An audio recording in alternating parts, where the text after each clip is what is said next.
Hi everyone. Today I am going to discuss third lecture of interview question of casting. इसके पहले मैंने 20 question casting का already आपका complete कर दिया है और वेल्डिंग का भी सीरीज जो है 150 क्वेश्चन का वो कंप्लीट करा दिया है। जो भी क्वेश्चन मैं कराया हूँ वो किसी न किसी इंटरव्यू में पूछे गए हैं और या फिर पूछे जा सकते हैं। काफ़ी इंपॉर्टेंट क्वेश्चन आपको कवर करा दिया हूँ। उसमें बेसिक्स भी है और एडवांस भी है। अगर क्वेश्चन उससे पूछे जाएंगे तो उन्हीं टॉपिक से रिलेटेड क्वेश्चन पूछे जाएंगे। आपके क्वेश्चन टू सेम क्वेश्चन भी देखने को वहाँ पर मिलेगा। तो उस क्वेश्चन को जो भी स्टूडेंट नहीं देखे हैं आप जाकर देख लीजिएगा। उसका लिंक मैं लास्ट इस वीडियो का लास्ट में या फिर आपको आई बटन पे वहाँ पर प्रोवाइड करा दूंगा, जिससे कि आप उसको एक्सेस कर पाएंगे। पीडीएफ नोट्स भी आपको मैं प्रोवाइड करा दिया हूँ वेल्डिंग का, और इस लेक्चर का भी पीडीएफ नोट वीडियो के डिस्क्रिप्शन में आपको मिल जाएगा। तो उसको आप लोग डाउनलोड करके रिविज़न कर सकते हैं। तो फर्स्ट क्वेश्चन देख लेते हैं। टाइप ऑफ गेट, गेट का टाइप पूछ रहा है। तो इसके पहले हमने गेटिंग सिस्टम देखा, वहाँ पर गेटिंग सिस्टम और गेटिंग रेशियो देखा। अब हम लोग देखते हैं टाइप ऑफ गेट क्या क्या होता है। ये भी क्वेश्चन पूछा जाता है कि कास्टिंग में जो गेट यूज़ करते हैं वो कितने टाइप का होता है, और मोस्टली जो हम लोग फेमस जो गेट है वो कौन कौन सा है। तो फर्स्ट देख लेते हैं हम लोग टाइप ऑफ गेट में। सबसे पहले हम लोग टॉप गेट के बारे में जानते हैं। टॉप गेट होता है, बॉटम गेट होता है, उसके बाद पार्टिंग लाइन गेट होता है, एंड देन स्टेप गेट होता है। तो ज़्यादातर जो हम लोग बात करते हैं वो टॉप गेट और बॉटम गेट से रिलेटेड ही को ज़्यादातर क्वेश्चन पूछा जाता है कि टॉप गेट और बॉटम गेट का यूज़ क्या होता है, किसका कहाँ पर यूज़ करेंगे, किस में फिलिंग टाइम ज़्यादा होता है, किस में मोल्टन मेटल का फिलिंग टाइम कम होता है, किस में स्प्लैशिंग ज़्यादा होता है, किस में स्प्लैशिंग कम होता है, कौन सा फेरस मटेरियल के लिए यूज़ करते हैं, कौन सा नॉन फेरस के लिए यूज़ करते हैं। तो ज़्यादातर हम लोग जो क्वेश्चन पूछा जाता है इन्हीं से दोनों से पूछा जाता है। बट हम लोग जानेंगे सबके बारे में कि टाइप ऑफ गेट कितने टाइप का होता है। तो टॉप गेट होता है, बॉटम गेट होता है, पार्टिंग लाइन गेट होता है, स्टेप गेट होता है। इस क्वेश्चन देख लेते हैं। क्वेश्चन नंबर 2 है, top gate is use for which material. Top gate का यूज़ हम लोग किस मटेरियल के लिए करते हैं।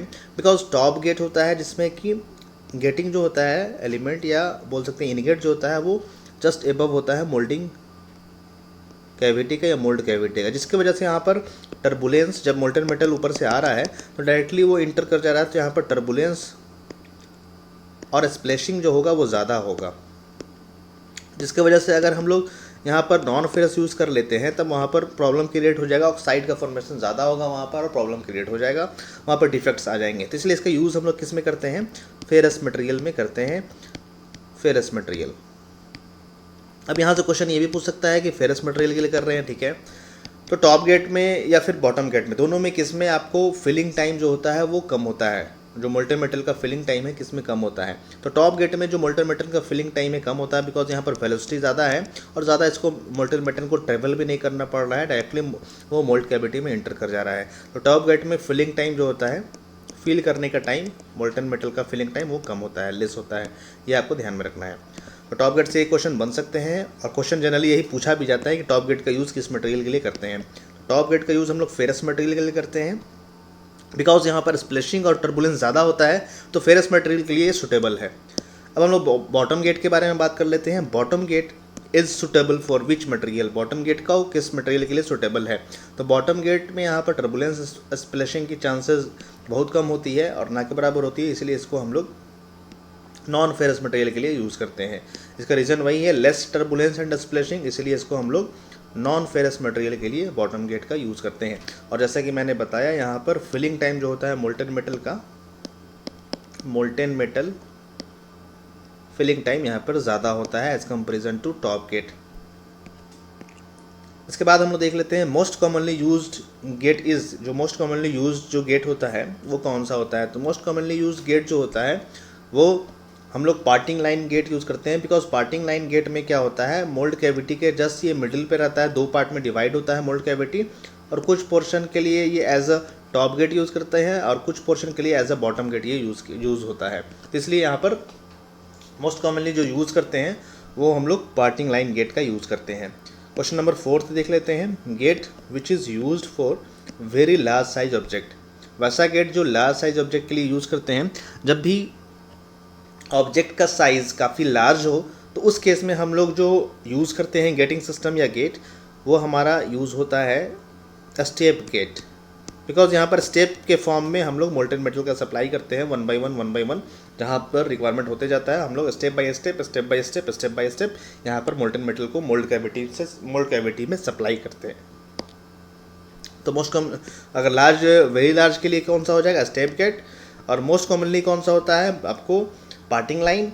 फेरस मटेरियल के लिए कौन सा होता है, टॉप गेट। और नॉन फेरस के लिए कौन सा होता है, बॉटम गेट। यही आपको मेनली 4 पॉइंट्स याद रखना है।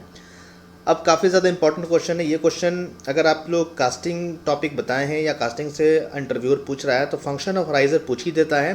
फंक्शन ऑफ राइजर और शेप ऑफ राइजर, ये दो चीज़ पूछ ही देता है वो। तो फंक्शन ऑफ राइजर आपको ध्यान में रखना है कि जब भी लिक्विड है, अगर जो मोल्टेन मेटल हम लोग पोर करते हैं तो वो जब लिक्विड स्टेट में रहता है और सॉलिडिफाई होते रहता है तो वहाँ पर उसका कुछ लिक्विड के केस में और सॉलिडिफिकेशन के केस में वहाँ पर श्रिंकेज होता है। वहाँ पर जनरली जब लिक्विड फॉर्म में होता है, जब हाई टेम्परेचर पर होता है तो उसका वॉल्यूम जो होता है वो ज़्यादा होता है। और जैसे ही उसका टेम्परेचर धीरे धीरे डिक्रीज़ हो रहा है लिक्विड में ही, मान लीजिए जैसे हम लोग ग्राफ बनाते हैं, यहाँ पर टेम्परेचर डिक्रीज़ होता है, फिर सॉलिडिफिकेशन होता है, फिर सॉलिड स्टेट में आता है, तो वहाँ पर आपको वॉल्यूम जो होता है वो कम होता चला जाता है। तो इसी को कंपनसेट करने के लिए, बिकॉज वॉल्यूम कम हो रहा है तो कुछ वहाँ पर इम्पटी स्पेस हो जाएगा अंदर में मोल्ड कैविटी में, तो उसको कंपनसेट कौन करता है, राइजर करता है। तो राइजर क्या करता है, riser compensate liquid and solidification shrinkage, liquid and solidification shrinkage, ये दोनों श्रिंकेज को राइजर जो होता है वो कंपनसेट करता है। यहाँ पर होता है लिक्विड और यहाँ पर होता है सॉलिडिफिकेशन, और यहाँ पर कौन सा होता है, सॉलिड। तो यहाँ पर इसको कंपनसेट राइजर नहीं करता है, राइजर इस कंपनसेशन को श्रिंकेज को कंपनसेट नहीं करता है, राइजर सिर्फ लिक्विड और सॉलिडिफिकेशन श्रिंकेज को कंपनसेट करता है। तो स्टूडेंट इसमें भी कंफ्यूज होते हैं, वो कभी कभी गलती से सॉलिड श्रिंकेज बोल देते हैं, बट सॉलिड श्रिंकेज को कंपनसेट करने का काम किसका है, पैटर्न का काम है। तो ध्यान रखना है फंक्शन ऑफ राइजर क्या है, to compensate liquid and solidification shrinkage, liquid और सॉलिडिफिकेशन श्रिंकेज को कंपनसेट करने का काम किसका है, राइजर का है। वही अगर बोल देगा सॉलिड श्रिंकेज को कंपनसेट कौन करता है, तो इसको कंपनसेट कौन करता है, पैटर्न करता है। वैसे मैं आप लोगों को आगे कराऊंगा, जब एनालिसिस कराऊंगा तो वहाँ पर सारा क्वेश्चन उसका करा दूंगा। तो सॉलिड श्रिंकेज को कंपनसेट पैटर्न करता है और लिक्विड और सॉलिडिफिकेशन श्रिंकेज को कंपनसेट राइजर करता है। अब देख लेते हैं राइजर का actual shape of riser is, जो एक्चुअल शेप हम लोग राइजर का यूज़ करते हैं वो कौन सा होता है। तो एक्चुअल शेप हम लोग कौन सा यूज़ करते हैं, सिलिंड्रिकल शेप का यूज़ करते हैं। आप लोग देखे होंगे राइजर जो होता है वो सिलिंड्रिकल शेप का होता है एक्चुअल में। तो राइजर में भी दो टाइप का राइजर यूज़ करते हैं, उसका भी क्वेश्चन आगे हम लोग करेंगे। एक होता है टॉप राइजर, एक होता है साइड राइजर। इसमें बॉटम नहीं होता है, इसमें साइड राइजर होता है। तो ये आपको ध्यान में रखना है। राइजर का भी टाइप पूछ देते हैं तो स्टूडेंट गलती क्या करते हैं, टॉप के बाद फिर यहाँ पर बॉटम बोल देते हैं, तो उसको बॉटम नहीं बोलना है, साइड राइजर होता है, वो साइड में होता है। तो दो टाइप का राइजर भी होता है। तो एक्चुअल शेप ऑफ राइजर कौन सा होता है, एक्चुअल शेप जो होता है हम लोग यूज़ करते हैं वो सिलिंड्रिकल यूज़ करते हैं। अब हम लोग आइडियल शेप जो हम लोग पढ़ने के लिए जो बोल सकते हैं, या फिर जिसका जो हमारे डिज़ाइन पर्पस के लिए ज़्यादा बेटर आता है, जिसका SA/V जो होता है रेशियो जो हम लोग निकालते हैं SA/V,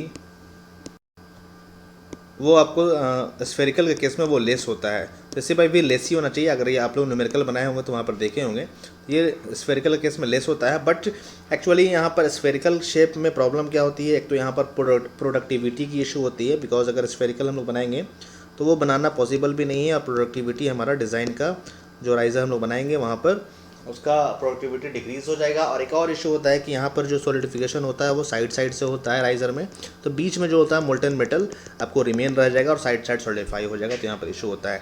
इसलिए आइडियल शेप पढ़ने के लिए जो अगर पूछेगा इंटरव्यूअर कि बेटर किसका आता है SA/V रेशियो या फिर डिज़ाइन पर्पस के हिसाब से, तो स्फेरिकल जो होता है वो ज़्यादा आइडियली मतलब वो ठीक है, बट हम लोग इसको प्रैक्टिकली यूज़ नहीं करते हैं। प्रैक्टिकली हम लोग एक्चुअली कौन यूज़ करते हैं, एक्चुअली हम लोग सिलिंड्रिकल यूज़ करते हैं। और रीज़न क्या है इसका, कि इसको बनाना आसान है, और यहाँ पर बनाना भी आसान है डिज़ाइन पॉइंट ऑफ व्यू से, और ये वर्टिकल होता है तो यहाँ पर आपको मोल्टन मेटल जो होता है इजीली वहाँ पर इन कर जाता है। और अगर सॉलिडिफाई साइड से सॉलिडिफाई भी हो रहा है तो यहाँ पर से मटेरियल आपको मोल्टन मेटल जहाँ पर भी कंपनसेट करना वहाँ इजीली जा सकता है।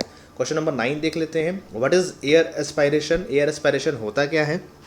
तो एक्चुअली होता क्या है कि एयर जो होता है वो आपको मोल्टन मेटल के साथ ट्रैप हो जाता है, बिकॉज मोल्टन मेटल का कभी कभी वेलोसिटी अगर काफ़ी ज़्यादा हो जाएगा तो उस केस में वो अपने साथ एयर को भी ट्रैप करके ले आता है, तो इसके वजह से क्या होता है, गैस डिफेक्ट होने का चांसेस होते हैं।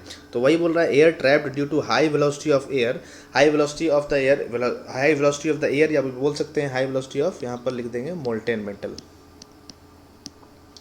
Molten metal. मोल्टेन मेटल का हाई वेलोसिटी होने की वजह से एयर जो होता है वो ट्रैप हो जाता है मोल्टेन मेटल के साथ, जिसके वजह से वहाँ पर गैस डिफेक्ट होने का चांसेस होता है। तो ये आपको ध्यान में रखना है एयर एस्पायरेशन में, बिकॉज अगर हम लोग डिज़ाइन सही से नहीं बनाएंगे, स्प्रू का डिज़ाइन अगर सही से नहीं बनाएंगे तो वहाँ पर बहुत ज़्यादा वेलोसिटी हो जाएगा।